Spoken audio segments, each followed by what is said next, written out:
إن الحمد لله نحمده ونستعينه ونؤمن به ونتوكل عليه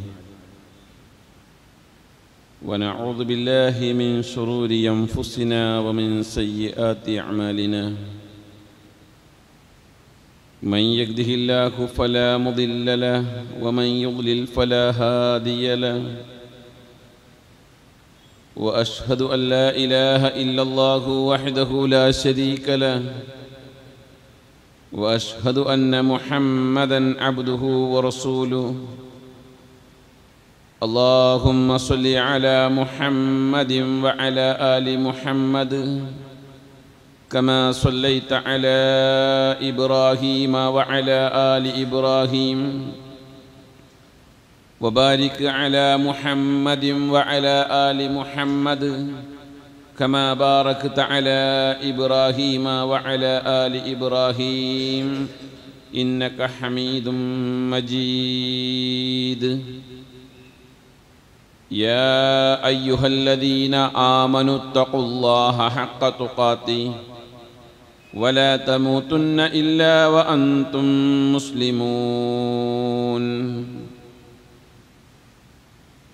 أما بعد فإن خير الكلام كلام الله وخير السنن سنن محمد صلى الله عليه وسلم وشر الأمور محدثاتها وكل محدثة بدعة وكل بدعة ضلالة وكل ضلالة في النار أعوذ بالله من الشيطان الرجيم فبما رحمة من الله لنت لهم ولو كنت فظا غليظ القلب لانفضوا من حولك فاعف عنهم واستغفر لهم وشاورهم في الأمر فإذا عزمت فتوكل على الله إن الله يحب المتوكلين.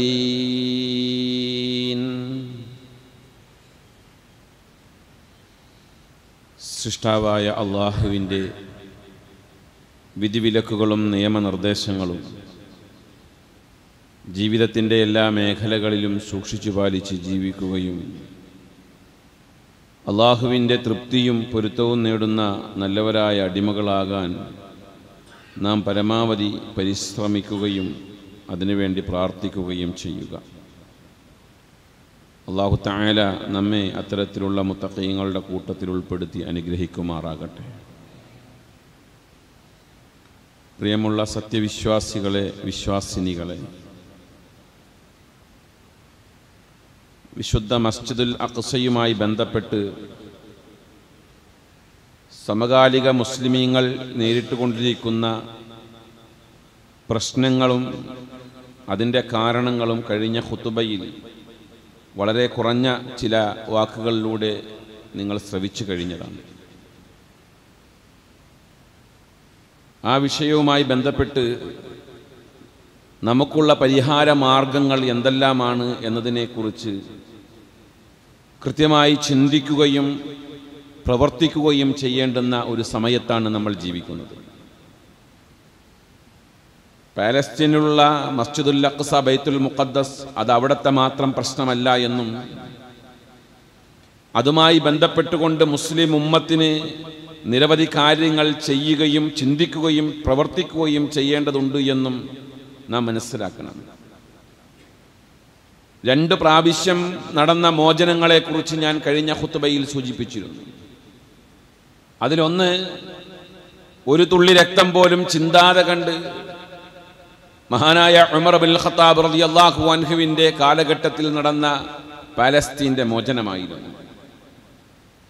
എന്നാൽ രണ്ടാമത്തെ മോചനം എന്ന് പറഞ്ഞാൽ 200 കൊല്ലത്തോളം മുസ്ലിമീങ്ങളെ കൊന്നൊടുക്കുകയും ഇസ്ലാമിക സംസ്കാരത്തെ പോലും മാറ്റി എഴുതാൻ പാകത്തിന് മുസ്ലിമീങ്ങളെ പരിവർത്തിക്കപ്പെടുകയും ചെയ്ത കുരിശ് യുദ്ധത്തിൻ്റെ കാലഘട്ടത്തിൽ മഹാനായ സലാഹുദ്ദീൻ അയ്യൂബിയുടെ തേരോട്ടത്തിലൂടെ നടന്ന മോചനമായിരുന്നു. ആ കാലഘട്ടത്തിലെ മോചനം എന്ന് പറയുമ്പോൾ അന്ന് ലോകത്തുള്ള മുസ്ലിമീങ്ങൾ മുഴുവനും ചിന്തിച്ചു പോയ ഒരു കാര്യമുണ്ട്. എന്താണെന്നറിയുമോ? അതായത് മുസ്ലിമീങ്ങൾക്ക് ഇനി മുന്നോട്ട് പോകാൻ കഴിയില്ല. മുസ്ലിമീങ്ങൾ ഇനി കുരിശ് യുദ്ധത്തിന്റെ ആളുകളുമായി സഹകരിച്ചെങ്കിൽ മാത്രമേ ഇനി ജീവിക്കാൻ കഴിയുകയുള്ളൂ, മുന്നോട്ട് പോകാൻ കഴിയുകയുള്ളൂ എന്ന് ചിന്തിച്ചു പോയൊരു കാലഘട്ടം. ഇസ്ലാമിന്റെ ഈറ്റില്ലവും പോറ്റില്ലവും എന്ന് ലോക ചരിത്രം വിശേഷിപ്പിക്കുന്ന അന്നത്തെ ബാഗ്ദാദിലെ മുസ്ലിമീങ്ങൾ പോലും നിരാശരായി പോയ കാലഘട്ടമാണത്. ഈ കാലഘട്ടത്തിലെ ബൈത്തുൽ മുഖദ്ദസിന്റെ വാതിൽ അടക്കുക മാത്രമേ ചെയ്തുള്ളൂ. എന്നാൽ അന്ന് അങ്ങനെയല്ല. അന്ന് ബൈത്തുൽ മുഖദ്ദസിന്റെ അകത്ത് വെച്ച് ആയിരക്കണക്കിന് മുസ്ലിമീങ്ങളെ കൂട്ടക്കുരുതം നടത്തിയ കാലഘട്ടമാണ്. ആ കാലഘട്ടത്തിൽ സലാഹുദ്ദീൻ അയ്യൂബി നടത്തിയ തേരോട്ടത്തിൽ നിന്നും ആ മോചനത്തിൽ നിന്നും ആധുനിക മുസ്ലിമീങ്ങൾ പഠിക്കേണ്ട ഒരുപാട് കാര്യങ്ങളുണ്ട്. ഒരു സുപ്രഭാതത്തിലെ ആവേശത്തിന്റെ പുറത്ത് പോയി അദ്ദേഹം നടത്തിയ യുദ്ധമായിരുന്നില്ല അവിടുത്തെ ആ യുദ്ധം. മറിച്ച് ആ യുദ്ധത്തിന്റെ പ്രത്യേകത എന്താണെന്ന് വെച്ചാൽ ഇസ്ലാമിന്റെ എതിർഭാഗത്ത് 2.5 ലക്ഷത്തോളം സൈന്യവും മുസ്ലിമീങ്ങളുടെ ഭാഗത്ത് 10,000 സൈന്യവും മാത്രമുള്ള കാലഘട്ടമാണ്. അത്യാധുനിക സജ്ജീകരണത്തോടു കൂടിയാണ് ഇസ്ലാമിന്റെ മക്കളെ കൊന്നൊടുക്കുവാൻ വേണ്ടി കുരിശ് യുദ്ധത്തിന്റെ ആളുകൾ ആയുധങ്ങൾ സജ്ജീകരിച്ചിരിക്കുന്നത്. അവിടെ നടത്തിയ ആ വിജയം, അതിന്റെ പിന്നിൽ നിന്നുള്ള നമുക്കുള്ള പാഠം എന്താണെന്ന് വെച്ചാൽ, അങ്ങനെയുള്ള വിജയങ്ങൾ ലോകത്ത് മുസ്ലിമീങ്ങൾക്ക് എവിടെയെല്ലാം ഉണ്ടായിട്ടുണ്ടോ അതിന്റെ പിന്നിൽ മുസ്ലിം ഉമ്മത്തിന് കൃത്യമായ തർബിയത്ത് കിട്ടിയിട്ടുണ്ട് എന്ന് മനസ്സിലാക്കണം. ഇന്നത്തെ സമുദായത്തിന്, നമ്മുടെ മുസ്ലിമീങ്ങൾക്ക് കൃത്യമായ തർബിയത്ത് നഷ്ടപ്പെട്ടു പോയി എന്നുള്ളതൊരു യാഥാർത്ഥ്യമാണ്. ഞാനിത് പറയുന്നത് ആയിരക്കണക്കിന് മുസ്ലിം സംഘടനകൾ ഉള്ള ഒരു നാട്ടിലെ ഒരു ജനതയുടെ മുമ്പിൽ നിന്നുകൊണ്ട് തന്നെയാണ് ഇത് പറയുന്നത്. തർബിയത്തിന് വേണ്ടി രൂപീകരിക്കപ്പെട്ട ആയിരക്കണക്കിന് സംഘടനകളിലെ ഒരൊറ്റ സംഘടന പോലും മുസ്ലിം ഉമ്മത്തിനെ കൃത്യമായി തർബിയത്ത് ചെയ്യാൻ സാധിച്ചിട്ടില്ല. അവർ പരാജയപ്പെട്ടുകൊണ്ടിരിക്കുന്നു എന്നതിന്റെ കൃത്യമായ തെളിവുകളാണ് ആഗോള മുസ്ലിമീങ്ങൾ അനുഭവിക്കുന്ന എല്ലാ പ്രശ്നത്തിന്റെയും കാരണം. അത് നാം തിരിച്ചറിയണം. അതുകൊണ്ട് തന്നെ നമുക്ക് തർബിയത്ത് വേണ്ടത് പ്രധാനമായും 3 വിഷയത്തിലാണ്. ഏതൊക്കെയാ 3 വിഷയങ്ങൾ? ഒന്നാമത് നമുക്ക് തർബിയത്ത് വേണ്ടത് നമ്മുടെ ലക്ഷ്യം എന്താണ് എന്ന് തിരിച്ചറിയാനുള്ള തർബിയത്താണ്. എന്താ നമ്മുടെ ലക്ഷ്യം? അത് നാം തിരിച്ചറിയാതെ പോകരുത്. നമ്മുടെ ലക്ഷ്യം എന്താണെന്ന് വെച്ചാൽ ഈ രാജ്യത്ത് ഭരണം പിടിച്ചെടുക്കലോ അതല്ലെങ്കിൽ ഇവിടെ ഭരണത്തിൽ പങ്കാളികളാകലോ ലോകത്തിന്റെ മേൽ ആധിപത്യം നേടലോ ഒന്നും അല്ല ഒരു മുസ്ലിമിന്റെ പരമപ്രധാനമായ ലക്ഷ്യം. മറിച്ച് ഒരു മുസ്ലിമിന്റെ ഈ ലോകത്തുള്ള ജീവിതത്തിന്റെ പരമപ്രധാനമായ ലക്ഷ്യം തൗഹീദുള്ള ഒരു ജനതയെ വാർത്തെടുക്കുക എന്നുള്ളതാണ്. ആ ലക്ഷ്യം നാം തിരിച്ചറിയാതെ പോകരുത്. അപ്പോൾ നമുക്ക് വേണ്ടുന്ന പ്രധാനമായ തർബിയത്ത് നമ്മുടെ ലക്ഷ്യം തിരിച്ചറിയുക എന്ന് പറഞ്ഞാൽ തൗഹീദുള്ള ഒരു ജനതയെ വാർത്തെടുക്കാൻ ആവശ്യമായ പ്രബോധന പ്രവർത്തനങ്ങളിൽ നാം വ്യാപൃതരാകുക എന്നുള്ളതാണ്. ബൈത്തുൽ മുഖദ്ദസിന്റെ മോചനത്തിന് വേണ്ടി സലാഹുദ്ദീൻ അയ്യൂബി ഇറങ്ങി പുറപ്പെട്ടപ്പോൾ ആയുധമെടുത്ത് നേരെ പോയില്ല. 3 കൊല്ലം തന്റെ പിന്നിലുള്ള അണികളെ തർബിയത്ത് നടത്തി. 3 കൊല്ലം തർബിയത്ത് നടത്തി, കൃത്യമായ തർബിയത്ത്. അന്ന് ലോക മുസ്ലിമീങ്ങളിലെ പല ഭരണചിന്താഗതിക്കാരായ, അതല്ല എങ്കിൽ അധികാരമോഹികളായ നേതാക്കന്മാര് പറഞ്ഞു അപകടമാണിത്. പക്ഷേ അദ്ദേഹം തർബിയത്ത് കൊടുത്തു, കൃത്യമായ തർബിയത്ത്. ആ തർബിയത്ത് തൗഹീദിൽ അധിഷ്ഠിതമായിരിക്കണം. തൗഹീദുള്ള ജനതയെ വാർത്തെടുക്കാൻ വേണ്ടിയായിരിക്കണം. തൗഹീദുള്ള ഒരു ജനത ഇവിടെ ഉണ്ടായാൽ നമ്മെ ഈ ലോകത്തൊരാൾക്കും ഒന്നും ചെയ്യാൻ കഴിയില്ല. അതൊരു യാഥാർത്ഥ്യ. നമ്മുടെയൊക്കെ ധാരണ എന്താ? നമ്മുടെയൊക്കെ വിശ്വാസം, നമ്മളൊക്കെ ഒരു തരം അന്ധവിശ്വാസികളാണ്. അതായത് പണമുണ്ടായാൽ, അധികാരമുണ്ടായാൽ, കച്ചവട സ്ഥാപനങ്ങൾ ഉണ്ടായാൽ, വിദ്യാഭ്യാസ സ്ഥാപനങ്ങൾ ഉണ്ടായാൽ ലോകം മുസ്ലിമീങ്ങളുടെ മുമ്പിൽ തലകുനിക്കുമെന്നാണ്. അല്ല, ഇതൊന്നും ഉണ്ടായിട്ടും ലോകത്തിന് മുസ്ലിമീങ്ങളുടെ മുമ്പിൽ തലകുനിക്കാൻ കഴിഞ്ഞിട്ടില്ല. പക്ഷേ തൗഹീദ് ഉണ്ടായാൽ തലകുനിക്കാൻ കഴിയും. അതുകൊണ്ടല്ലേ റസൂലുള്ളാഹി സ്വല്ലല്ലാഹു അലൈഹി വസല്ലം മക്കക്കാരോട് പറഞ്ഞത് എന്താ? യാ അയ്യുഹന്നാസ്, ഓ ജനങ്ങളെ, ഖൂലു ലാ ഇലാഹ ഇല്ലല്ലാഹ്, നിങ്ങൾ ലാ ഇലാഹ ഇല്ലല്ലാഹ് പറയൂ, എങ്കിൽ തുഫ്ലിഹു, നിങ്ങൾക്ക് വിജയിക്കാൻ കഴിയും. കഴിഞ്ഞില്ല, വതംലികു ബിഹൽ അറബു വതദല്ലു ലക്കുമുൽ അജമു, അറബികളുടെ മേൽ നിങ്ങൾക്ക് അധികാരം നേടാനും കഴിയും, അനറബികൾ നിങ്ങളുടെ മുമ്പിൽ പഞ്ചപുച്ഛം അടക്കി നിൽക്കുകയും ചെയ്യും. നിങ്ങൾ ലാ ഇലാഹ ഇല്ലല്ലാഹ് പറഞ്ഞ് ജീവിക്കുക. അല്ലാഹുവിന്റെ പ്രവാചകൻ അത് പറഞ്ഞത് വെറുതെ അല്ല. അതിന്റെ ജീവിക്കുന്ന തെളിവ് നമുക്ക് കാണണമെങ്കിൽ ആധുനിക സൗദി അറേബ്യയുടെ മക്കയുടെയും മദീനയുടെയും പ്രവേശന കവാടത്തിലൊന്ന് പോയി നോക്കിയാൽ മതി. എന്താ ഉള്ളത്? ആ പ്രവേശന കവാടത്തിൽ എഴുതി വെച്ച ചില വരികളുണ്ട്. റസൂലുള്ളാഹി സ്വല്ലല്ലാഹു അലൈഹി വസല്ലമ മദീനയിൽ നിന്ന് മക്കയിലേക്ക് വന്നൊരു സമയം, അല്ലാഹുവിന്റെ പ്രവാചകൻ ഉംറ നിർവഹിക്കാൻ വേണ്ടിയാണ് മദീനയിൽ നിന്ന് മക്കയിലേക്ക് വരുന്നത്.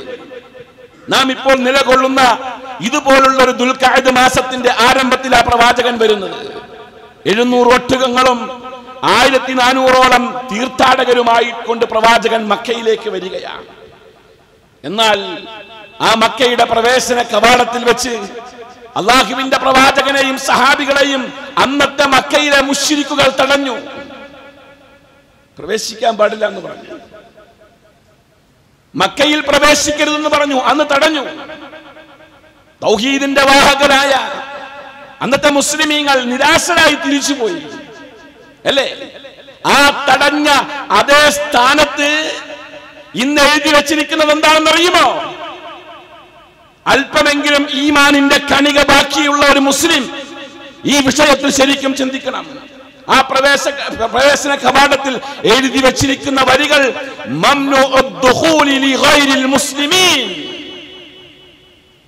മുസ്ലിമീങ്ങളല്ലാത്തവർക്കൊന്നും ഞങ്ങൾ പ്രവേശിക്കാൻ പാടില്ല. ഇന്നും എഴുതി വെച്ചേക്ക് 1400 കൊല്ലം മുമ്പ് തീരുമാനിച്ച തീരുമാനം ഇന്നും പ്രാവർത്തിക. മുസ്ലിമീങ്ങൾക്കല്ലാതെ അങ്ങോട്ട് പ്രവേശിക്കാൻ പാടില്ല. അതാണ് തൗഹീദിന്റെ പ്രസക്തി. മുസ്ലിമീങ്ങൾക്ക് മാത്രം പ്രവേശിക്കാനുള്ള ഒരു ബോർഡർ പോലും തിരിക്കേണ്ടി വന്നു. ആ പ്രസക്തി ഇന്നത്തെ തലമുറ തിരിച്ചറിയണം. തൗഹീദുള്ളവർക്ക് വിജയിക്കാൻ കഴിയുകയുള്ളൂ. ലോക ചരിത്രത്തിൽ മുസ്ലിം ഉമ്മത്തിന് തൗഹീദ് നഷ്ടപ്പെട്ടപ്പോഴെല്ലാം മുസ്ലിമീങ്ങൾ തകർന്നിട്ടുണ്ട്. തൗഹീദിന്റെ മുകളിൽ മുസ്ലിമീങ്ങളെ കാലഘട്ടത്തിൽ ശ്രദ്ധ കേന്ദ്രീകരിച്ചിട്ടുണ്ടോ അവിടെയെല്ലാം മുസ്ലിമീങ്ങൾ വിജയിക്കുകയും ചെയ്തിട്ടുണ്ട്. കാരണം എന്താ? തൗഹീദ് ഇല്ലാത്ത ഒരു സമൂഹം വളർന്നു വന്നാൽ പിന്നെ അവിടെ ഉണ്ടാകുന്നത് ശിർക്കാണ്. ആ ശിർക്ക് ലോകത്തെ ഗുരുതരമായ ദ്രോഹമാണ്. ശിർക്ക് തെറ്റല്ല, തെറ്റാണെന്നല്ല ഖുർആൻ പറഞ്ഞത്. ശിർക്ക് പാപമാണെന്നല്ല ഖുർആൻ പറഞ്ഞത്. മറിച്ച് ശിർക്കിനെ കുറിച്ച് പറഞ്ഞത് എന്താ? ഇന്ന ശിർക ലദുൽമുൻ അദീം, ഗുരുതരമായ ദ്രോഹമാണ്, കൊടും പാപമാണ്, പാതകമാണ്. ആയത്തിന്റെ വിശദീകരണത്തിൽ മുഫസ്സിറുകൾ രേഖപ്പെടുത്തി വെക്കുന്നു, അൽദുൽമു ഏറ്റവും വലിയ ദ്രോഹം എന്ന് പറഞ്ഞാൽ അശ്ശിർക്കു ശിർക്കാണ്. കമാ ബയ്യനഹു റസൂലുള്ളാഹി സ്വല്ലല്ലാഹു അലൈഹി വസല്ലം, നബി സല്ലല്ലാഹു അലൈഹി വസല്ലം അത് വ്യക്തമാക്കിയിട്ടുണ്ട്. ഇൻദമാ അൻസലല്ലാഹു തബാറക വ തആല അല്ലദീന ആമനു വലം യൽബിസു ഈമാനഹും ബിളുൽമിൻ ഉലൈക ലഹുമുൽ അംനു വഹും മുഹ്തദൂൻ. ഈ ആയത്ത് ഇറങ്ങിയപ്പോൾ നബി സല്ലല്ലാഹു അലൈഹി വസല്ലം വിശദീകരിച്ചു. എന്താണ് ആയത്തിന്റെ അർത്ഥം? അല്ലദീന ആമനു, വിശ്വസിക്കുകയും, വലം യൽബിസു ഈമാനഹും ബിളുൽമിൻ, അവരുടെ വിശ്വാസത്തിൽ ഒരു ദുൽമും കലർത്താതിരിക്കുകയും ചെയ്താൽ, ഒരു അക്രമവും ചെയ്യാതിരിക്കുകയും ചെയ്താൽ, ഉലൈക ലഹുമുൽ അംനു, അല്ലാഹു അവർക്ക് നിർഭയത്വം കൊടുക്കും. ഈ ആയത്തിന്റെ വിശദീകരണത്തിൽ പ്രവാചകൻ പറയുകയാ. പ്രവാചകന്റെ അരികിൽ സഹാബികൾ വന്ന് ചോദിച്ചു, യാ റസൂലല്ലാഹ്, അല്ലാഹുവിന്റെ തിരുദൂതരെ, അയ്യുനാ ലാ യുദ്ലിമു നഫ്സഹു, ഞങ്ങളുടെ കൂട്ടത്തിൽ സ്വന്തം ശരീരത്തോട് ദ്രോഹം ചെയ്യാത്തവരാരും ഇല്ലല്ലോ. ഞങ്ങൾ മുഅ്മിനീങ്ങളാണ്, പക്ഷെ ഞങ്ങൾ സ്വന്തം ശരീരത്തോട് ദ്രോഹം ചെയ്യുന്നുണ്ടല്ലോ, എന്തെങ്കിലുമൊക്കെ തെറ്റുകുറ്റങ്ങളൊക്കെ ചെയ്യുന്ന ആൾക്കാരല്ലേ. അപ്പൊ പിന്നെ ഈ ആയത്തിന്റെ അർത്ഥം എന്താണെന്ന് ചോദിച്ചപ്പോൾ അള്ളാഹുവിന്റെ പ്രവാചകൻ പറഞ്ഞു ലൈസ കമാ തഖൂലൂൻ, നിങ്ങൾ ഉദ്ദേശിച്ചതുപോലെയല്ല. ഇവിടെ ദുൽമെന്ന് പറഞ്ഞാൽ അൽ ദുൽമു, ദുൽമെന്ന് പറഞ്ഞാൽ ഹുവ ശിർക്കു, അത് ശിർക്കാണ്. ഈ ശിർക്ക് ഒരു മനുഷ്യൻ ചെയ്യാതെ ആയാൽ, ശിർക്ക് ജീവിതത്തിൽ ഇല്ലാതെ ആയാൽ, തൗഹീദിന്റെ വാഹകരായാൽ തീർച്ചയായും അല്ലാഹു തആല അവർക്ക് കൃത്യമായ സംരക്ഷണം കൊടുക്കും. അതുകൊണ്ടല്ലേ ലുഖ്മാനുൽ ഹക്കീം, അദ്ദേഹം പ്രവാചകനാണെന്നും അതല്ല പ്രവാചകനല്ല എന്നും അഭിപ്രായ വ്യത്യാസങ്ങളുണ്ട്. പക്ഷേ വിശുദ്ധ ഖുർആനിൽ ലുഖ്മാന്റെ പേരിൽ ഒരു അധ്യായമുണ്ട്, സൂറത്തുൽ ലുഖ്മാൻ. അതിന്റെ 13-ാമത്തെ ആയത്തിൽ അദ്ദേഹം തന്റെ മകന് കൊടുത്ത ഉപദേശം എന്താണെന്നറിയുമോ? യാ ബുനയ്യ, പൊന്നുമോനെ, യാ ബുനയ്യ, പൊന്നുമോനെ, ലാ തുശ്രിക് ബില്ലാഹ്, നീ അല്ലാഹുവിൽ ശിർക്ക് ചെയ്യരുത്. കാരണം ഇന്ന ശിർക ലളുൽമുൻ അളീം, ശിർക്ക് എന്ന് പറഞ്ഞാൽ അത് ഗുരുതരമായ പാപമാണ്, മഹാപാതകമാണ്, ദ്രോഹമാണ്. അത് ചെയ്യരുത്. കാരണം അത് ചെയ്താൽ ഉണ്ടാകുന്ന ആപത്ത് വമൻ യുശ്രിക് ബില്ലാഹ് കഅന്നമാ ഖറ മിനസ് സമാ, ശിർക്ക് ചെയ്താൽ അവൻ ആകാശത്തു നിന്ന് വീണവനെ പോലെയാണ്. ആകാശത്തു നിന്ന് വീണവനെ പോലെ. എന്താ സംഭവിക്കുക? ഫതഖ്തുഫുഹു തൈറു ഔ തഹ്വി ബിഹി റീഹു ഫീ മകാനിൻ സഹീഖ്, വല്ല പക്ഷികളും റാഞ്ചി കൊണ്ടുപോകും, അല്ലെങ്കിൽ വല്ല വിദൂര സ്ഥലത്തേക്ക് കാറ്റവനെ കൊണ്ടുപോയിടും. എന്ന് പറഞ്ഞാൽ ശിർക്ക് ചെയ്യുന്നവൻ, തൗഹീദ് നഷ്ടപ്പെട്ടവനെ ആർക്കും റാഞ്ചിയെടുക്കാൻ കഴിയും. നമ്മുടെ സമൂഹത്തിന്റെ ഉള്ളിൽ ഈ കാണുന്ന മന്ത്രവാദികളും ജ്യോത്സ്യന്മാരും ഈ തങ്ങന്മാരും ഈ ഷെയ്ഖുമാരും ഈ കണക്ക് നോക്കുന്ന ആൾക്കാരൊക്കെ വളർന്നു വന്നത് ഈ സമുദായത്തിൽ ശിർക്ക് ചെയ്യുന്ന ആൾക്കാരുള്ളതിന്റെ പേരിലാണ്. അവരൊക്കെ റാഞ്ചാൻ കാത്തിരിക്കുക നമ്മളെ. നമ്മുടെ ഓരോ പ്രശ്നങ്ങളും അവര് പരിഹരിക്കുമെന്ന് വിശ്വസിച്ചിരിക്കുകയാണ് നാം. എന്നാൽ ഈ ലോകത്ത് ഒരിക്കലും ഒരു ജ്യോത്സ്യനോ ഒരു കണക്ക് നോട്ടക്കാരനോ ഒരു തങ്ങൾക്കോ ഒരു ഷെയ്ഖിനോ ഒരു വലിയനോ ഒരു മനുഷ്യനും നമ്മുടെ പ്രശ്നങ്ങൾക്ക് ഒരു പരിഹാരം കാണാൻ കഴിയില്ല. തൗഹീദുള്ള മനുഷ്യനെ സംബന്ധിച്ചിടത്തോളം എന്ത് ചെയ്യും? ആ വിശ്വാസം അവനിലുണ്ടാവും. തന്റെ പ്രശ്നങ്ങളിൽ, തന്റെ പ്രതിസന്ധികളിൽ, തന്റെ സങ്കടങ്ങളിൽ, തന്റെ എല്ലാ പ്രയാസങ്ങളിലും എനിക്ക് എന്റെ റബ്ബിനോടൊപ്പം ഉണ്ടാകുമെന്ന ഉറച്ചൊരു വിശ്വാസം തൗഹീദുള്ളവന്റെ മനസ്സിൽ അല്ലാഹു ഇട്ടുകൊടുക്കും. അതുകൊണ്ടാണ് ഞാൻ പറഞ്ഞത്, നമുക്ക് കിട്ടേണ്ട ഒന്നാമത്തെ തർബിയത്ത് എവിടെയാ? തൗഹീദിന്റെ വിഷയത്തിലാണ്. ഈ സമൂഹത്തെ നാം ഉത്ബുദ്ധരാക്കണം, അല്ലേ? ലോക ചരിത്രത്തിലെ ഏറ്റവും വലിയ ഭരണകൂട ഭീകരത നേരിട്ട കാലഘട്ടം ഏതാ? ഇന്നത്തെ കാലഘട്ടമാണ്? അല്ല. ഇന്നത്തെ കാലഘട്ടത്തിലൊക്കെ ഭരണകൂട ഭീകരത എന്നൊക്കെ പറഞ്ഞു കഴിഞ്ഞാൽ അത് വളരെ നിസ്സാരമാണ്. ഇന്നത്തെ കാലഘട്ടത്തിന് മുമ്പൊരു കാലഘട്ടം ഇവിടെ കഴിഞ്ഞു പോയിട്ടുണ്ട്. ലോക ചരിത്രത്തിൽ രേഖപ്പെടുത്തിയിരിക്കുന്ന ഏറ്റവും വലിയ ഭരണകൂട ഭീകരത നേരിട്ടത് മഹാനായ മൂസ അലൈഹി ഇസ്ലാമിന്റെ കാലഘട്ടത്തിലെ ഫിറഔനിൽ നിന്നാണ്. ഫിറഔന്റെ ജനതയ്ക്കാണ് ഏറ്റവും വലിയ ഭീകരത, ഭരണകൂട ഭീകരത നേരിടേണ്ടി വന്നത്. നമ്രൂദിന്റെ ജനതയ്ക്കാണ് ഭരണകൂട ഭീകരത നേരിടേണ്ടി വന്നത്. ആ ഫിറഔന്റെ മുമ്പിൽ മഹാനായ മൂസ അലൈഹി ഇസ്ലാം പോയി നിന്ന രംഗങ്ങളും അതുമായി ബന്ധപ്പെട്ട വിഷയങ്ങളും വിശുദ്ധ ഖുർആൻ പറയുന്നുണ്ട്. ഫിർഔൻ എന്ന് പറഞ്ഞാൽ ഇന്നത്തെ നമ്മുടെ നാട്ടിലെ ഏതെങ്കിലും ഒരു ഭരണത്തലവനായിട്ട് നമ്മൾ ഒരിക്കലും താരതമ്യം ചെയ്യേണ്ട ആവശ്യമില്ല. ആധുനിക ഫറോവ എന്ന് ചില ഭരണ നേതാക്കന്മാരെ കുറിച്ച് പറയുമെങ്കിലും ഫിർഔൻ ആരായിരുന്നു? ഫിർഔൻ ആരാണ് എന്നറിയണമെങ്കിൽ ഗിസയിലെ പിരമിഡുകളിലേക്കൊന്ന് പോയാൽ മതി. ഗിസയിലെ പിരമിഡുകൾ, ആ പിരമിഡുകൾ കൊയ്റോവിൽ നിന്ന് 800 കിലോമീറ്റർ അകലെയുള്ള അഡ്വനിൽ നിന്ന് കൊണ്ടുവന്ന കരിങ്കൽ പാളി കൊണ്ടാണ് അതിന്റെ അടിത്തറ ഉണ്ടായിരിക്കുന്നത്. എന്ന് പറഞ്ഞാൽ 52,600 ചതുരശ്ര മീറ്റർ ചുറ്റളവുള്ള ഒരു പിരമിഡാണ് ഗിസയിലെ പിരമിഡ്. ആ പിരമിഡിന്റെ അടിയിലുള്ള കല്ല് പാകാൻ വേണ്ടി കൊണ്ടുവന്നത് 800 കിലോമീറ്റർ അകലെ നിന്നാണ്. ഒരു കല്ലിന്റെ ഭാരം 80 ടണ്ണാണ്. ഇനി നിങ്ങൾ ചിന്തിക്കേണ്ടത് എന്താണെന്ന് വെച്ചാൽ, ഈ 80 ടൺ ഭാരമുള്ള ഈ കരിങ്കല്ല് കൈറോവിലെ 800 കിലോമീറ്റർ അകലെയുള്ള ഈ അഡ്വനിൽ നിന്ന് കൊണ്ടുവരാൻ തൻ്റെ അടിമകളെ പ്രേരിപ്പിക്കുകയും കൽപ്പിക്കുകയും ചെയ്യാനുള്ളതായ ഇയാളുടെ ആ പവർ ഉണ്ടല്ലോ, മാൻ പവർ. ഇന്നത്തെ ആധുനിക സംവിധാനങ്ങളൊന്നുമില്ല. തലച്ചുമടായിട്ടാണ് കൊണ്ടുവന്നത് 800 കിലോമീറ്റർ. അപ്പൊ 800 കിലോമീറ്റർ ഇത്രയും ഭാരമുള്ള കരിങ്കൽ പാളികളെ ചുമന്നു കൊണ്ടുവരാൻ ആജ്ഞാപിക്കാനുള്ള ആജ്ഞാശക്തിയുള്ളവനായിരുന്നു ഫറോവ. ആ ഫറോവയെ കുറിച്ച് ഞാനൊരു ഖുത്ബയിൽ സൂചിപ്പിച്ചു എന്നാണ് എൻ്റെ ഓർമ്മ. അയാളുടെ ആരോഗ്യസ്ഥിതിയെ കുറിച്ച് അത്രയും ശക്തനായിരുന്നു. ആ ഫറോവയുടെ സൈന്യം തങ്ങളെ ആക്രമിക്കാൻ വരുന്ന രംഗം കണ്ടപ്പോൾ രണ്ട് വിഭാഗത്തെയും അവർ കണ്ടുമുട്ടിയ സന്ദർഭം, അതായത് ഒരു ഭാഗത്ത് ഫറോവയുടെ സൈന്യം വരികയാണ്, മറുഭാഗത്ത് അലറി വിളിക്കുന്ന സമുദ്രവും. ആ രംഗം കണ്ടപ്പോൾ മൂസ അലൈഹിസ്സലാമിന്റെ ജനത പറഞ്ഞു, അദ്ദേഹത്തെ വിളിച്ചു പറഞ്ഞു, ഇന്നാ ലമുദ്റകൂൻ, നമ്മൾ പെട്ടു. കാരണം ഒന്നിരിക്കൽ കടലിലേക്ക് എടുത്തു ചാടണം, മരണം ഉറപ്പാ. കടലിലേക്ക് എടുത്തു ചാടിയില്ല എങ്കിൽ ഈ ഏകാധിപതിയായ ഭരണാധികാരിയുടെ ആയുധത്തിന്റെ മുമ്പിൽ നമ്മുടെ ശരീരത്തെ നാം വെച്ചു കൊടുക്കണം. രണ്ടാലൊരു മരണം നമുക്ക് ഉറപ്പാണെന്ന് പറഞ്ഞു. അവിടെ മൂസ അലൈഹിസ്സലാം പറഞ്ഞ വർത്തമാനം എന്താണെന്ന് അറിയാമോ?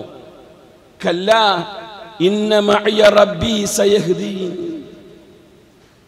ഇല്ല, പെട്ടിട്ടില്ല. എന്റെ റബ്ബ് വഴി കാണിച്ചു തരും. എന്റെ റബ്ബ് വഴി കാണിച്ചു തരും. അത് തൗഹീദുള്ളവന്റെ പവറാണ്. ഏത് പ്രതിസന്ധി ഘട്ടത്തിലും എനിക്കെന്റെ റബ്ബ് വഴി കാണിച്ചു തരുമെന്ന ഒരു വിശ്വാസം, ഒരു ഉറപ്പ് അവന്റെ മനസ്സിലേക്ക് അള്ളാഹു ഇട്ടുകൊടുക്കും. ആ ഉറപ്പ് കിട്ടിക്കഴിഞ്ഞപ്പോൾ അല്ലാഹു തആല മൂസ അലൈഹിസ്സലാമിനോട് പറഞ്ഞ വർത്തമാനം ഖുർആൻ പറയുന്നുണ്ട്. ഫഔഹൈനാ ഇലാ മൂസ, മൂസയ്ക്ക് നാം വഹി കൊടുത്തു. എന്താ വഹി? അന്നിൽ ദിബി അസാക്കൽ ബഹർ, കയ്യിലുള്ള വടി കൊണ്ട് ആ സമുദ്രത്തെ ഒന്ന് അടിക്കൂ എന്ന് പറഞ്ഞു.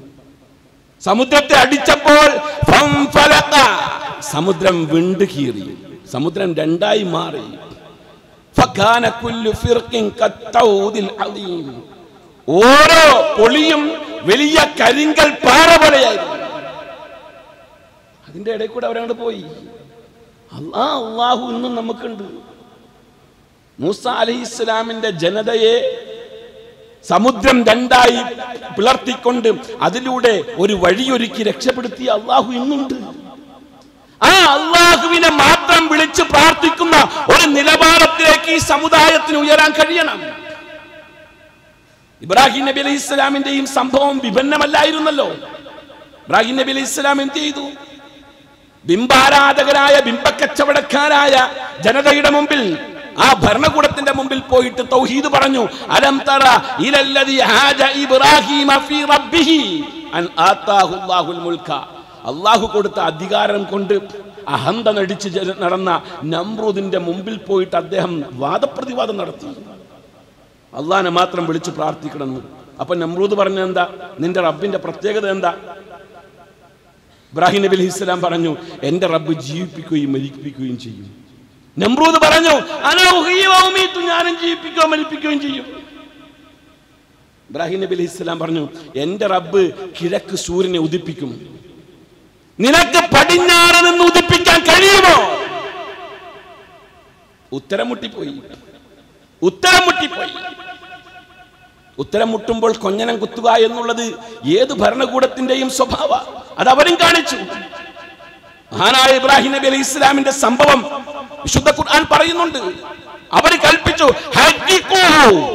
ഇവനെ കത്തിച്ചു കളഞ്ഞേക്കാൻ പറഞ്ഞു. ആ സംഭവം വിശദീകരിച്ചുകൊണ്ട് പണ്ഡിതന്മാർ പറയുക, ഇബ്രാഹിം അലൈഹിസ്സലാം ലമ്മ റുമിയ ബിഹി റമാ ബിഹി ഖൗമുഹു ബിൽ മിൻജിഖ്, അദ്ദേഹത്തെ തെറ്റാലിയിൽ കെട്ടിയിട്ട് തീയിലേക്ക് എറിഞ്ഞപ്പോൾ അദ്ദേഹത്തിന്റെ മുമ്പിലേക്ക് ജിബ്രീൽ അലൈഹിസ്സലാം വന്നു. എന്നിട്ട് പറഞ്ഞു, യാ ഇബ്രാഹിം അലക ഹാജത്തുൻ, ഇബ്രാഹിമെ ഞാൻ വല്ലതും ചെയ്തു തരേണ്ടതുണ്ടോ? ജിബ്രീൽ വഹിയായിട്ടാ വരുന്നത്. ഞാൻ വല്ലതും ചെയ്തു തരേണ്ടതുണ്ടോ? ഇബ്രാഹിം അലൈഹിസ്സലാം ജിബ്രീലിനോട് ചോദിച്ചൊരു ചോദ്യമുണ്ട്. അമാ ഇലൈക ഫല, എന്റെ ആവശ്യം ഞാൻ നിന്നോട് പറയേ, എന്റെ റബ്ബുള്ളപ്പോ എന്റെ ആവശ്യം ഞാൻ നിന്നോട് പറയേ? ഇല്ല, ഒരിക്കലില്ല. അതാണ് നമ്മുടെ നിലപാട്, ഒരു സത്യവിശ്വാസിയുടെ നിലപാട്. നമ്മുടെ ആവശ്യങ്ങൾ ഖബറിലുള്ള ജാറത്തിലുള്ള ആളോട് പറയണ്ട, ശൈഖിനോട് പറയണ്ട, വലിയനോട് പറയണ്ട, തങ്ങളോട് പറയണ്ട, ബീവിയോട് പറയണ്ട, മറിച്ച് നമ്മുടെ ആവശ്യങ്ങൾ നമുക്ക് അള്ളാഹിനോട് പറയാൻ കഴിയാം. ആ ഒരു നിലവാരത്തിലേക്ക് നമുക്ക് ഉയരാൻ കഴിയുന്ന ഒരു തർബിയത്ത് ഒന്നാമതായിട്ട് നാം ചെയ്യണം. രണ്ടാമതായിട്ട് നാം ചെയ്യേണ്ടത്, നമ്മെ സംബന്ധിച്ചിടത്തോളം നമ്മുടെ സമീപനങ്ങൾ ഒന്ന് മാറുക എന്നുള്ളതാണ്. നമ്മുടെ സമീപനങ്ങൾ, ഇപ്പോഴത്തെ സമീപനങ്ങൾ എന്ന് പറഞ്ഞാൽ മുസ്ലിം ഉമ്മത്തിന്റെ പഴയകാല സമീപനങ്ങളുമായിട്ടൊന്ന് താരതമ്യം ചെയ്ത് നോക്കണം. വളരെ മോശമായിക്കൊണ്ടിരിക്കുക നമ്മുടെ സമീപനങ്ങൾ, അല്ലേ? റസൂലുള്ളാഹി സ്വല്ലല്ലാഹു അലൈഹി വസല്ലമ പ്രബോധനം ചെയ്ത കാലഘട്ടത്തിലുള്ള ജനത ഏറ്റവും അപരിഷ്കൃതരായ ജനതയായിരുന്നു. ഏറ്റവും കർക്കശ സ്വഭാവക്കാരായ ജനതയായിരുന്നു. ആ ജനതയുടെ മുമ്പിൽ പ്രവാചകൻ നടത്തിയ പ്രബോധനം, ആ പ്രബോധനം ഏറ്റുവാങ്ങിയ ജനതയല്ലേ കേരളീയ സമൂഹത്തിന്റെ ഇടയിലേക്ക് കടന്നു വന്നത്? ചിന്തിക്കണം നമ്മൾ. കേരളീയ സമൂഹത്തിന്റെ ഇടയിലേക്ക് അന്ന് തൗഹീദുമായിട്ട് വന്ന ആ ജനതയെ കേരളീയ സമൂഹം സ്വീകരിച്ചത് എങ്ങനെയാ? ഇരു കൈയും നീട്ടിയ. ഇന്ത്യ രാജ്യത്തുള്ള മുസ്ലിമീങ്ങളെ ഇന്ത്യ രാജ്യത്തുള്ളതായ അമുസ്ലിമീങ്ങൾ ദ്രോഹിക്കുന്നില്ല. ശരിക്കും യഥാർത്ഥത്തിൽ ആ കാലഘട്ടത്തിൽ ദ്രോഹിച്ചിട്ടില്ല, സ്വീകരിക്കുക ചെയ്തത്. കാരണം എന്തായിരുന്നു? അവരുടെ സമീപനമായിരുന്നു. എന്താ സമീപനം? സമീപനം വളരെ മൃദുവായിരിക്കണം. നമ്മുടെ പെരുമാറ്റത്തിലും സംസാരത്തിലും എപ്പോഴും നാം മൃദുത്വം കാണിക്കണം. അതിനുള്ള തർബിയത്ത് നമുക്ക് അനിവാര്യമാണ്. നമ്മളൊരു കച്ചവടക്കാരാണെങ്കിൽ, ഇവിടെ ഇരിക്കുന്ന മഹാഭൂരിപക്ഷം ആളുകളും കച്ചവടക്കാരാവും. നമ്മളൊരു കച്ചവടക്കാരാണെങ്കിൽ നമ്മുടെ കൂട്ടത്തിൽ മഹാഭൂരിപക്ഷവും BBAയും MBA ഒന്നും കഴിഞ്ഞ ആൾക്കാരല്ല. പക്ഷേ തന്റെ കസ്റ്റമേഴ്സിനോട് എങ്ങനെ പെരുമാറണമെന്ന് നിങ്ങൾക്കറിയാം. ഒരു ഭൗതിക ലാഭത്തിന് വേണ്ടി തന്റെ കസ്റ്റമേഴ്സിനെ എങ്ങനെ കൈകാര്യം ചെയ്യണമെന്ന് കൃത്യമായി അറിയുന്ന കച്ചവടക്കാരെവിടെ ഇരിക്കണം. എന്നാൽ ഈ പരലോക ലാഭത്തിന് വേണ്ടി ഈ സമൂഹത്തോടൊന്നും മാന്യമായിട്ട് പെരുമാറാൻ നാം പഠിച്ചുകൂടെ? ലോകത്തെ ഞാൻ റബ്ബാണ് എന്ന് പറഞ്ഞ ഫിർഔന്റെ മുമ്പിലേക്ക് മൂസ അലൈഹിസ്സലാമിനോട് പോകാൻ പറഞ്ഞത് എങ്ങനെയാ? മൂസാ നബിയോടും ഹാറൂൻ നബിയോട് പോകാൻ പറഞ്ഞത്, ഇത് ഹബാ ഇലാ ഫിർഔന ഇന്നഹു തഗാ, നിങ്ങൾ രണ്ടുപേരും ഫിർഔന്റെ അടുത്തേക്ക് പോകണം, കാരണം അവൻ പഴച്ചവനാണ്. അതുകൊണ്ട് അവന്റെ അടുക്കൽ പോയിട്ട് നിങ്ങൾ ചെയ്യേണ്ടത് എന്താ? ഫഖൂലാ ലഹു ഖൗലൻ ലയ്യിനാ, അവനോട് പറയേണ്ടത് വളരെ മൃദുവായിട്ട് സംസാരിക്കണം. ഞാൻ റബ്ബാണ് എന്ന് വാദിക്കുക എന്ന് പറഞ്ഞാൽ ലോകത്തെ ഏറ്റവും വലിയ ധിക്കാര. അവനോട് സംസാരിക്കാൻ പറഞ്ഞ രീതി ഖൂലാ ലഹു ഖൗലൻ ലയ്യിനാ, വളരെ മൃദുവായി സംസാരിക്കുക, മാന്യമായിട്ട് മൃദുലമായി പെരുമാറുക. അതുകൊണ്ട് കിട്ടുന്ന നേട്ടം ഉണ്ടെന്നറിയാമോ? അള്ളാഹു പറയുന്നുണ്ട്, ലഅല്ലഹു യതദക്കറു ഔ യഖ്ശാ. മൃദുവായിട്ട് ഈ സമൂഹത്തോട് നമുക്ക് പെരുമാറാൻ കഴിഞ്ഞാൽ ഒന്നിരിക്കൽ ഇവർ ചിന്തിച്ച് മനസ്സിലാക്കും, അല്ലെങ്കിൽ ഇവർ നമ്മളെ പേടിക്കും. ഇത് രണ്ടും മുമ്പുണ്ടായിട്ടുണ്ട്. മുമ്പുള്ള ലോകത്തുള്ള മുസ്ലിമീങ്ങൾ പ്രബോധനവുമായി ലോകത്തിന്റെ വിവിധ ഭാഗങ്ങളിലേക്ക് പോയപ്പോൾ അവരുടെ പെരുമാറ്റത്തിൽ മൃദുലതയും പെരുമാറ്റത്തിലെ മര്യാദയും സംസാര രീതിയും കണ്ടിട്ട് ചിലർ പഠിച്ചു, ഉൾക്കൊണ്ടു, ഇസ്ലാമിലേക്ക് വന്നു. ചിലർ നമ്മളെ പേടിച്ചു. ഇപ്പൊ നമ്മളാരും പേടിക്കണില്ല. എന്തുകൊണ്ടാ? നമ്മുടെ പെരുമാറ്റ ദൂഷ്യം. അപ്പൊ ഇത് കേട്ടപ്പോ ഇന്നത്തെ ജനത പറയേ, ഇന്നത്തെ ആൾക്കാരുടെ മുമ്പിലൊന്നും ഇങ്ങനെ മൃദുവായിട്ട് പറഞ്ഞിട്ടൊന്നും കാര്യമില്ല. അവരെ ഏത് ആയുധം എടുക്കണോ അതേ ആയുധം തിരിച്ച് നമ്മളെടുക്കണം എന്നാ ഇന്നത്തെ ജനതയിലെ ചില ആൾക്കാരുടെ വിശ്വാസം. മൂസ അലൈഹിസ്സലാമും ഹാറൂനും അള്ളാഹുവിനോട് പറഞ്ഞു, റബ്ബന ഇന്നന നഖാഫു അൻ യഫ്റുത അലൈന. അവർ ഞങ്ങളുടെ നേരെ ചാടി വീഴില്ല ഞങ്ങൾ മൃദുവായിട്ട് പെരുമാറിയ. ഞങ്ങൾ പെരുമാറ്റത്തിൽ സൗമ്യത കാണിച്ചാൽ അവർ ഞങ്ങളെ ഒതുക്കിക്കളയില്ലേ? അതിന് അള്ളാഹു കൊടുത്ത മറുപടി എന്താണെന്നറിയാമോ സഹോദര സഹോദരി? ആ മറുപടി നമുക്ക് ഇന്നത്തെ കാലത്ത് അനിവാര്യ. അള്ളാഹു കൊടുത്ത മറുപടി, ലാ തഖാഫ ഇന്നനി മഅകുമാ അസ്മഉ വഅറാ. നിങ്ങൾ പേടിക്കണ്ട, അവരെന്തും കാണിച്ചോട്ടെ, ഞാൻ നിങ്ങളോടൊപ്പമുണ്ട്. ഒരു സമൂഹത്തിന്റെ മുമ്പിൽ വളരെ മൃദുവായും മാന്യമായും പെരുമാറാൻ കഴിഞ്ഞാൽ, ശത്രുവിന്റെ മുമ്പിൽ, നമ്മളെ ദ്രോഹിക്കുന്നവരുടെ മുമ്പിൽ മാന്യമായി പെരുമാറാൻ കഴിഞ്ഞാൽ, ഇവരൊന്നും നമ്മളോടൊപ്പം ഇല്ലെങ്കിൽ അള്ളാഹ് നമ്മളോടൊപ്പം ഉണ്ടാകുന്ന അള്ളാഹ് പറഞ്ഞതാ അല്ലേ? അപ്പോൾ ആ മൃദുലത നമുക്ക് അനിവാര്യമാണ്. അതിനുള്ള തർബിയത്താണ് രണ്ടാമത് നമുക്ക് വേണ്ടത്. അള്ളാഹു പറഞ്ഞില്ലേ പ്രവാചകനോട്, ഞാൻ ഖുത്ബയുടെ ആരംഭത്തിൽ പാരായണം ചെയ്തതാണ്, വിശുദ്ധ ഖുർആനിലെ സൂറത്ത് ആലി ഇമ്രാനിൽ നിന്നാണ്. അള്ളാഹുവിൽ നിന്നുള്ള കാരുണ്യം കൊണ്ടാണ് താങ്കൾ അവരോട് മാന്യമായിട്ട് പെരുമാറിയത്. നിങ്ങളെങ്ങാനും പരുഷമായ സ്വഭാവത്തോടു കൂടെ ആയിരുന്നു അവരോട് പെരുമാറിയിരുന്നതെങ്കിൽ നിന്റെ ചുറ്റുവട്ടത്തിൽ നിന്നും അവർ ഓടിപ്പോകും. ഇന്ന് മുസ്ലിം സമുദായത്തിന്റെ ചുറ്റുവട്ടത്തിൽ നിന്നും മറ്റുള്ള സമുദായത്തിന്റെ ആളുകൾ ഓടിപ്പോകാനും അകലാനും നമ്മളോട് ശത്രുത വെക്കാനും നമ്മെ ദ്രോഹിക്കാനും നമ്മുടെ പള്ളികൾ ആക്രമിക്കാനും നമ്മെ കൊന്നൊടുക്കാനും അവർ തയ്യാറാകുന്നുണ്ട് എങ്കിൽ, അങ്ങനെ ചെയ്തുകൊണ്ടിരിക്കുന്നുണ്ട് എങ്കിൽ അതിന്റെ പ്രധാനമായ കാരണം നമ്മുടെ പെരുമാറ്റത്തിലെ പരുഷമായ പെരുമാറ്റം. അത് ഒഴിവാക്കിക്കൊണ്ട് മാന്യമായി മൃദുവായിട്ടും അവരോട് സംസാരിക്കാനും പെരുമാറാനും കഴിയണം. അതിനെടുത്ത് പറയാൻ നിരവധി ഉദാഹരണങ്ങളുണ്ട്. അള്ളാഹുവിന്റെ പ്രവാചകന്റെ കാലഘട്ടത്തിൽ പള്ളിയിൽ മൂത്രമൊഴിച്ച ഒരാളുടെ സംഭവം നിങ്ങൾ കേട്ടിട്ടുണ്ട് അല്ലേ? റസൂലുള്ളാഹി സ്വല്ലല്ലാഹു അലൈഹി വസല്ലമയുടെ വീട്ടിൽ കാഷ്ടിച്ചിട്ട് പോയ ഒരു പരദേശിയുടെ ചരിത്രമുണ്ട് അല്ലേ? റസൂലുള്ളാഹി സ്വല്ലല്ലാഹു അലൈഹി വസല്ലമയുടെ മുമ്പിൽ ശത്രുക്കൾ വന്നിട്ട്, ജൂതന്മാർ വന്നിട്ട് അസ്സലാമു അലൈക എന്ന് പറഞ്ഞു. ഇതിന്റെ അർത്ഥം എന്താ? മുഹമ്മദേ, നിനക്ക് മരണം, നീ നശിക്കട്ടെ എന്നാണ്. നബി സല്ലല്ലാഹു അലൈഹി വസല്ലം പറഞ്ഞ എന്താ? വഅലൈക്കും, നിങ്ങൾക്കും അങ്ങനെ തന്നെ. അത് കേട്ടപ്പോൾ ആയിഷ റളിയല്ലാഹു അൻഹയ്ക്ക് കോപമുണ്ടായി. ആയിഷ റളിയല്ലാഹു അൻഹ എഴുന്നേറ്റ് ചീറി പാഞ്ഞു ചെന്നിട്ട് പറഞ്ഞത് എന്താ? അസ്സലാമു അലൈക്കും വലഅനകുമുല്ലാഹ് വഗളിബല്ലാഹു അലൈക്കും. അല്ലാഹ് നിങ്ങളെ ശപിക്കട്ടെ, അല്ലാഹുവിന്റെ കോപം നിങ്ങൾക്ക് ഉണ്ടാകട്ടെ. പരുഷമായി പെരുമാറി റസൂലുള്ളാഹി സ്വല്ലല്ലാഹു അലൈഹി വസല്ലം ആയിഷയോട് പറഞ്ഞെന്താ? മഹ്ലൻ യാ ആയിഷ, നിർത്ത ആയിഷ, മതി. ഇനി ഒരിക്കലും അങ്ങനെ പറയരുത്. ഇങ്ങോട്ട് പെരുമാറുന്നത് നോക്കിയിട്ട് അങ്ങോട്ട് പെരുമാറാൻ നിൽക്കണ്ട. അങ്ങോട്ട് എപ്പോഴും മാന്യമായിട്ട് പെരുമാറുക. അവർ ഇങ്ങോട്ട് പറയുന്നതിന് കണക്കായിട്ട് മറുപടി അങ്ങോട്ട് കൊടുക്കാൻ നിൽക്കണ്ട. പ്രതികരണത്തിൽ മാന്യത ഉണ്ടാകുക. ആ മാന്യതക്കുള്ള തർബിയത്ത് ഈ സമുദായത്തിന് കിട്ടണം. അപ്പോഴേ അക്കാലഘട്ടത്തിൽ മുസ്ലിം സമുദായത്തിന്റെ ആളുകൾക്ക് വിജയിക്കാൻ കഴിഞ്ഞത് ഇതുകൊണ്ടാണ് എങ്കിൽ അതേ വിജയം നമുക്ക് കൈവരിക്കാൻ കഴിയുകയുള്ളൂ. അല്ലാഹു തആല അങ്ങനെയുള്ള വിജയം നമുക്ക് തന്ന് അനുഗ്രഹിക്കുമാറാകട്ടെ. അഖൂലു ഖൗലി ഹാദാ വഅസ്തഗ്ഫിറുല്ലാഹ ലീ വലക്കും വഅസ്തഗ്ഫിറുനി വഅൻകും വഅൻ ജമീഇൽ മുസ്ലിമീന വൽ മുഅ്മിനീന അജ്മഈന വസ്തഗ്ഫിറൂ ഇന്നഹു തആല മലികും റഊഫുർ റഹീം.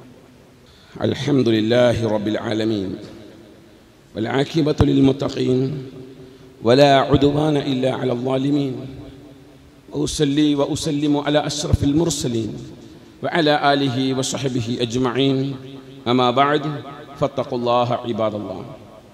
അള്ളാഹുവിന് തഖ്വ ചെയ്ത് ജീവിക്കണമേ എന്ന് ഒരിക്കൽ കൂടി വസിയത്ത് ചെയ്യുകയാണ്.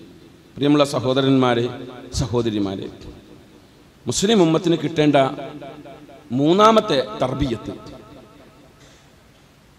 നമുക്കുണ്ടാകുന്ന ഏതൊരു പ്രശ്നങ്ങളും, ആ പ്രശ്നങ്ങൾ, ഏത് പ്രതിസന്ധികൾ, ഏത് മുസീബത്തുകൾ, അതെല്ലാം അള്ളാഹുവിൽ നിന്നാണെന്ന് വിശ്വസിക്കാനുള്ള ഒരു കാഴ്ചപ്പാടിലേക്ക് നമുക്ക് ഉയരാൻ കഴിയണം.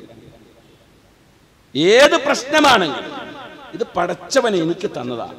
എന്തിനു വേണ്ടി? ഒന്നിക്കൽ എൻ്റെ ചെയ്തികളുടെ ഫലം, അല്ലെങ്കിൽ എനിക്കൊരു പരിവർത്തനം. ഇന്നത്തെ ഏത് പ്രശ്നം നമുക്ക് അങ്ങനെ കാണാൻ കഴിയും. അല്ലാഹു പറയുന്നില്ലേ, മാ അസാബ മിൻ മുസീബത്തിൻ ഇല്ലാ ബിഇദ്നില്ലാഹ്. ഏതൊരു മുസീബത്ത് ഉണ്ടായാലും അത് അള്ളാന്റെ അനുമതി പ്രകാരമാണ്. അത് ഈ സമുദായത്തിന് കൊടുക്കണം തർബിയത്ത്. അത് സ്വന്തം മക്കൾക്ക് വരെയും കൊടുക്കണം. വീട്ടിലുള്ള നമ്മുടെ കുട്ടി, നമ്മുടെ 2 വയസ്സോ 3 വയസ്സോ പ്രായമായ കുട്ടി വിലപിടിപ്പുള്ള ഒരു ഗ്ലാസ് പാത്രം മുകളിൽ നിന്ന് താഴെ വലിച്ചിട്ട് പൊട്ടിച്ചാൽ നമ്മുടെ നോട്ടം എങ്ങനെയായിരിക്കും? നമ്മുടെ പ്രതികരണം എങ്ങനെയായിരിക്കും? അല്ലേ? ആ കുട്ടി മരിക്കണവരെ പിന്നെ നമ്മുടെ ഈ വിഷയത്തിൽ ഭയപ്പെട്ടുകൊണ്ടിരിക്കും. അവിടെ പോലും ആ കുട്ടിയെ വിശ്വസിപ്പിക്കാൻ കഴിയണം. മോനെ, മാ അസാബ മിൻ മുസീബത്തിൻ ഇല്ലാ ബിഇദ്നില്ലാഹ്. ഇപ്പൊ ഉണ്ടായ ഈ മുസീബത്ത് അള്ളാന്റെ അനുമതി പ്രകാരമാണ് പറഞ്ഞു കൊടുക്കാൻ കഴിയണം. ആ വിശ്വാസം ഈ സമൂഹത്തിന് മനസ്സിലുണ്ടാകണം. അല്ലാതെ മറ്റുള്ളവരുടെ അക്രമങ്ങൾക്കും ആരോപണങ്ങൾക്കും അവരുടെ പ്രതികരണങ്ങൾക്കും അനുസരിച്ചുകൊണ്ട് നമ്മൾ മറുപടി കൊടുക്കാൻ നിൽക്കണ്ട. ആവശ്യമില്ല നമുക്ക്.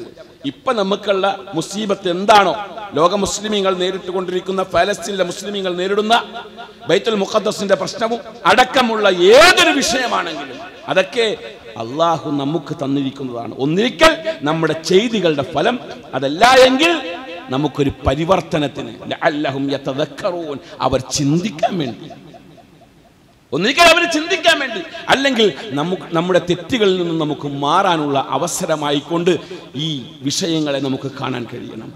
അങ്ങനെ പ്രധാനമായും 3 വിഷയത്തിലുള്ള തർബിയത്ത്.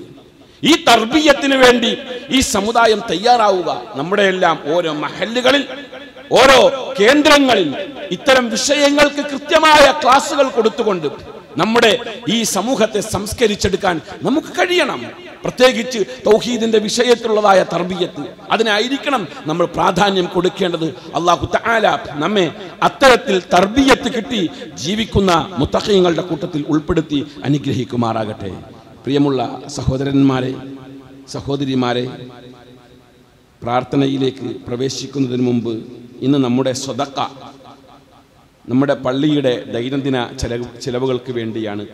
മാസത്തിലെ ഒരു വെള്ളിയാഴ്ച നിങ്ങളിൽ നിന്നും ശേഖരിക്കുന്ന ക്യാഷ് ഈ പള്ളിയുടെ നിത്യ ചിലവുകളും കാര്യങ്ങളും നടത്തിക്കൊണ്ടുപോകുന്നത് ആ ഫണ്ടിലൂടെയാണ്. നമസ്കാരം കഴിഞ്ഞു പോകുന്ന ആളുകൾ ആ വിഷയത്തിലേക്ക് വേണ്ടി ഉദാരമായി ദാനം ചെയ്യണമേ എന്ന് ഉണർത്തുകയാണ്. അല്ലാഹു തആല നമ്മുടെ സൽക്കർമ്മങ്ങളെ സ്വീകരിക്കുമാറാകട്ടെ. റഹ്മാനായ രക്ഷിതാവേ, കൃത്യമായ തർബിയത്ത് ലഭിച്ചുകൊണ്ട് തൗഹീദിന്റെ പാതയിൽ ഉറച്ച് മുന്നോട്ട് പോകുന്ന യഥാർത്ഥ തൗഹീദിന്റെ വാഹകരാക്കി ഞങ്ങളെ പരിവർത്തിപ്പിക്കണേ അല്ലാഹ്. റഹ്മാനായ അല്ലാഹുവേ, തൗഹീദിന്റെ വാഹകരാകാനും തൗഹീദ് പ്രബോധനം ചെയ്യാനും ക്ഷമയും കരുത്തും ഞങ്ങൾക്ക് തന്നെ അനുഗ്രഹിക്കണേ അല്ലാഹ്. മുസ്ലിം സമുദായത്തിന് വന്നു ഭവിച്ചു പോയിട്ടുള്ള തെറ്റുകുറ്റങ്ങൾ, അവർക്ക് സംഭവിച്ചു പോയ പാകപ്പിഴവുകൾ, അതിൽ നിന്നെല്ലാം വ്യതിചലിച്ചുകൊണ്ട് യഥാർത്ഥ ഇസ്ലാമിൻ്റെ വാഗ്ദാക്കളാകാൻ ഞങ്ങൾക്ക് തൗഫീക്ക് തന്നെ അനുഗ്രഹിക്കണേ അല്ലാഹ്. റഹ്മാനായ അല്ലാഹുവേ, ഞങ്ങളുടെ കച്ചവടത്തിലും ഞങ്ങളുടെ കൃഷിയിലും ഞങ്ങളുടെ ഉപജീവന മാർഗങ്ങളിലും ഖൈറും ബറക്കത്തും തന്നെ അനുഗ്രഹിക്കണേ അല്ലാഹ്. രോഗികളായ ആളുകൾ അല്ലാഹുവേ, അവർക്ക് രോഗശമനം കൊടുത്ത് അനുഗ്രഹിക്കണേ അല്ലാഹ്. ആഫിയത്ത് കൊടുക്കണേ അല്ലാഹ്. ഞങ്ങളിൽ നിന്ന് മരണപ്പെട്ടു പോയ ആളുകളുടെ ഖബർ വിശാലമാക്കി കൊടുക്കണേ അല്ലാഹ്. അവർക്ക് മഗ്ഫിറത്ത് കൊടുക്കണേ അല്ലാഹ്. അല്ലാഹുവേ, ഞങ്ങൾക്കും ഞങ്ങളുടെ കുടുംബത്തിനും തൗഹീദിൽ ഉറച്ചു നിൽക്കാനും മരിക്കുമ്പോൾ യഥാർത്ഥ മുവഹിദായിക്കൊണ്ട് മരിക്കാനും തൗഫീഖ് തരണേ അല്ലാഹ്. അല്ലാഹുമ്മ ഗ്ഫിർ ലിൽ മുഅ്മിനീന വൽ മുഅ്മിനാത്ത് വൽ മുസ്ലിമീന വൽ മുസ്ലിമാത്ത് അൽ അഹ്യാഇ മിൻഹും വൽ അംവാത്ത് إنك مجيب الدعوات يا قاضي الحاجات طيب ثراهم واجعل الجنة مأواهم ربنا آتنا في الدنيا حسنة وفي الآخرة حسنة وقنا عذاب النار اللهم أعز الإسلام والمسلمين اللهم أذل الشرك والمشركين اللهم أجرنا من النار ومن خزي النار ومن كل عمل يقربنا إلى النار اللهم أدخلنا الجنة مع الأبرار برحمتك يا عزيز يا غفار آمين برحمتك يا أرحم الراحمين والحمد لله رب العالمين.